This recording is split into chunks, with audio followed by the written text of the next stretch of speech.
J'avais envie de rajouter une petite chose par rapport à la colère que l'on peut retourner contre soi ou exprimer dans la dimension physique des choses en fait. Parce que c'est quelque chose qui me parle beaucoup dans le lien que l'on peut faire entre notre psychisme et notre corps. Comment des fois on peut le mettre à mal, comment on peut retourner cette colère contre nous, ou comment quand on est en colère on se fait mal soi-même. On peut pousser nos limites dans notre corps en le maltraitant sous différentes formes, hein. Et des fois dans un excès qui pourrait paraître de bon augure, par exemple le sport, et puis faire du sport à outrance en fait, quitte à se faire mal. Comme si en fait il fallait qu'on se fasse mal, et c'est ça qu'on recherche.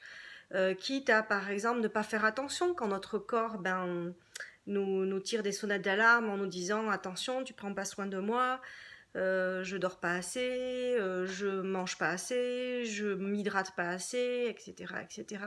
Donc toute cette dimension corporelle que l'on peut lier à notre colère, ou quand on réfrène notre colère et qu'on serre notre mâchoire, quitte à avoir des maux de tête, quand on est en colère en fait et que ça nous rend morose sur toute une journée. Vous voyez toute cette dimension où en fait la colère, comment elle peut s'exprimer dans notre corps comme toute émotion évidemment.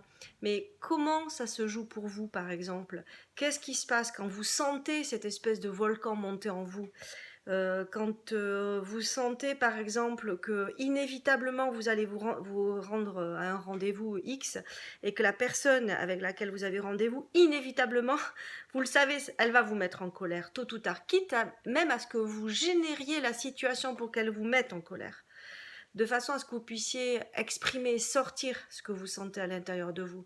Voyez tout ce questionnement autour du corps aussi. Voilà, il y a peut-être des choses qui peuvent vous poser question, vous réveiller des petits souvenirs, ou de voir ce qui se passe autour de cette colère et dans cette dimension-là aussi. À très bientôt.